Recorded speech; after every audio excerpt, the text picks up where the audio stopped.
Halo kawan Jo, udah sampai aja nih di Jelajah Desa Wisata episode 2. Dari Padang Panjang, kita menempuh jarak yang lumayan jauh nih, sekitar 2 jam untuk sampai di Sawah Lunto. Tapi sebelum itu, kita icip yang enak-enak dulu ya.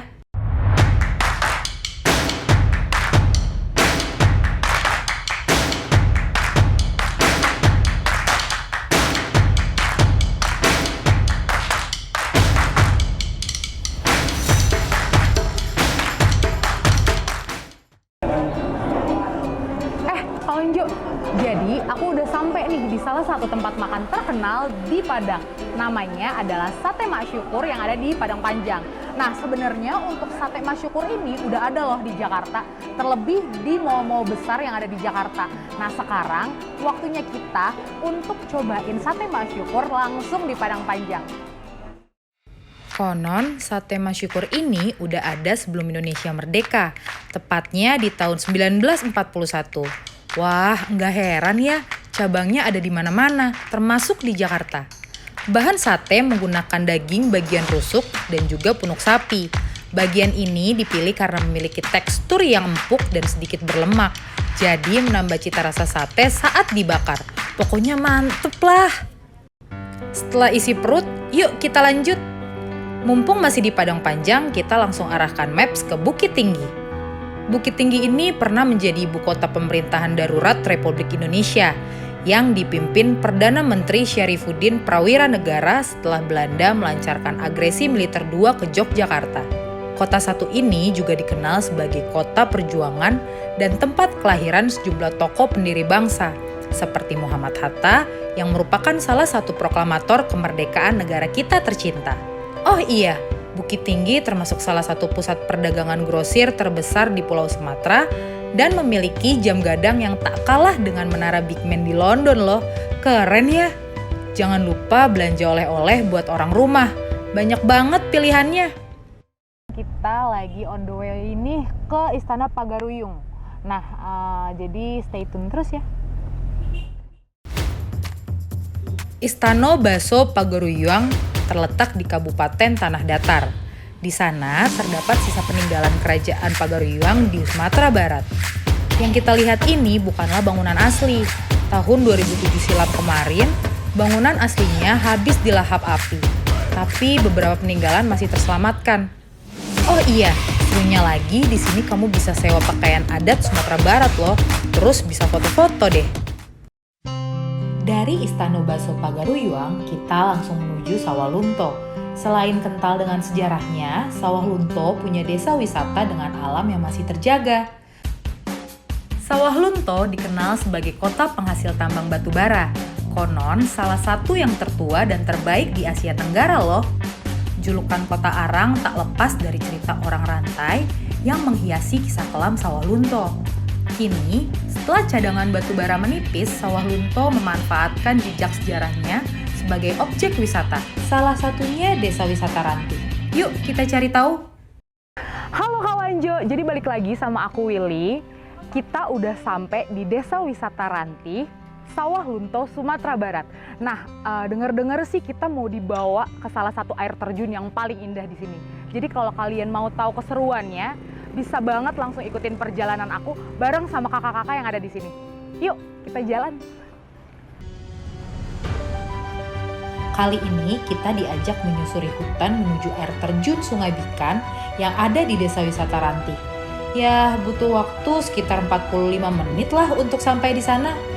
Konon nama Bikan ini berasal dari kata diberikan, dari sungai yang punya 2 aliran.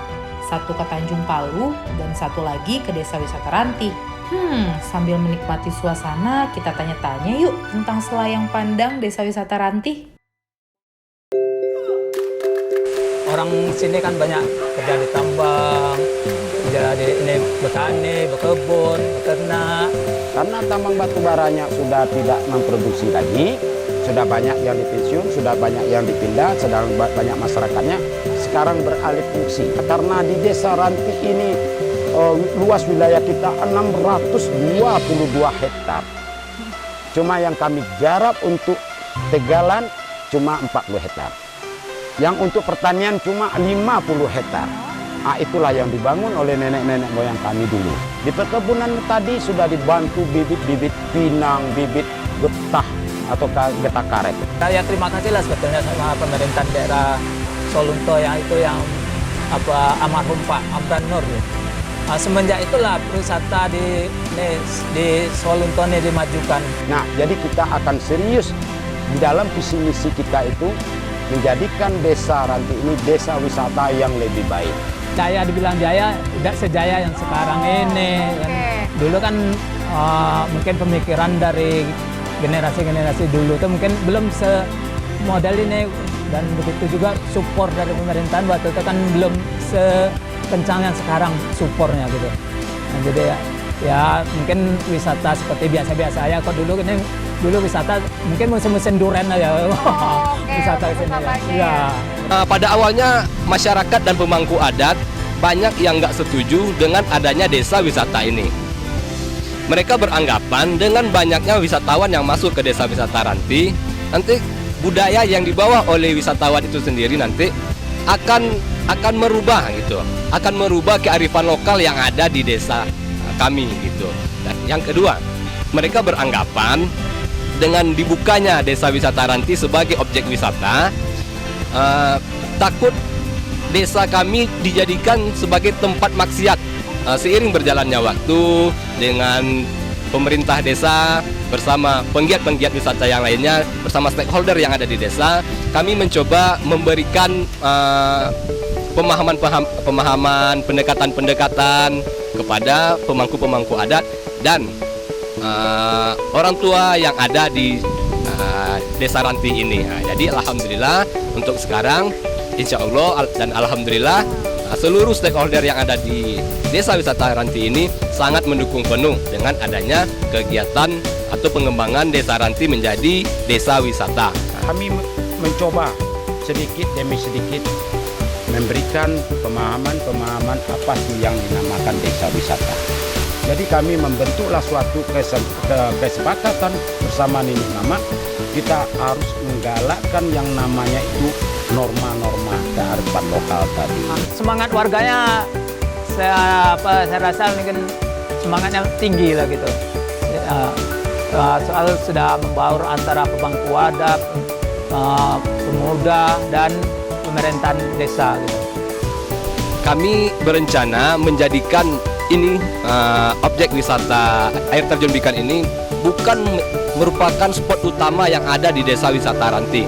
Pertanyaannya, di mana spot utama di desa wisata Ranti? Nah, jadi spot utamanya ya di pemukiman warga.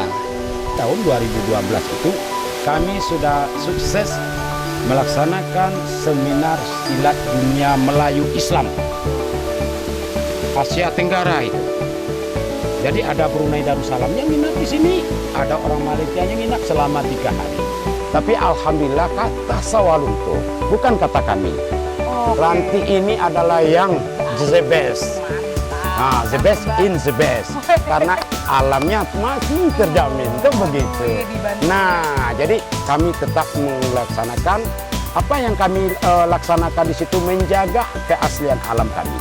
Kami bersyukur pada Allah Subhanahu wa Ta'ala karena sudah memberikan alam. Tinggal kami generasi-generasi penerus kami ke bawah untuk menjaga alam ini. Karena alamnya terjaga dengan asli. Semua lekuk-lekuk yang ada di desa Ranti ini itu adalah mengeluarkan sumber air yang jernih. Nah, jadi karena sumber airnya yang jernih, terjadilah pertanian-pertanian yang bagus di desa Ranti. Jadi kami akan sekuat tenaga mungkin, dengan arti kata kalau ada orang yang akan mengganggu alam kami, mungkin darah lah, artinya mungkin bisa perang gitu. Masyarakat Ranti kita bergandeng tangan untuk memajukan desa wisata Ranti ini untuk lebih maju lagi dan mensejahterakan masyarakat kita, seperti bisa kita bikin kuliner dan cenderamata supaya mungkin wisata-wisata yang datang dari luar akan berkesan datang ke desa Ranti, dan mungkin dia berpikiran untuk balik lagi ke desa Ranti suatu saat gitu. Saya berterima kasih kepada Polda Wisma Ranti. Terima kasih banyak terhadap pemuda-pemuda kita yang bersemangat untuk memajukan desa-desa Ranti atau desa-desa yang lain di Sawalunto. Jadi sudah bertebaranlah, sudah tumbuh Kodawis-Kodawis yang ada di kota Sawalunto. Desa wisata Rantih mengajarkanku betapa sejarah indah tak cukup hanya dikenang tapi juga harus dilestarikan. Kearifan lokal dan budaya yang tinggal di dalamnya akan mati-matian dijaga. Perjuangan tak kenal lelah, berusaha beradaptasi dengan zaman yang setiap saat berubah. Ini yang membuatku bangga. Gerakan-gerakan kecil ini yang membuat kekayaan Indonesia tiada tandingnya di mata dunia. Berkelana ke desa wisata tak hanya untuk melihat keelokan alamnya saja, tapi juga senyum sapa yang hangat dan bersahabat dari tiap warganya, aktivitas budaya yang tak pudar dimakan zaman. Lagi-lagi kami memanjatkan syukur kepada Tuhan atas karunia alamnya yang hebat. Setelah ini, biarkan kami mempertahankannya sekuat tenaga, hingga generasi berganti, hingga akhir masa.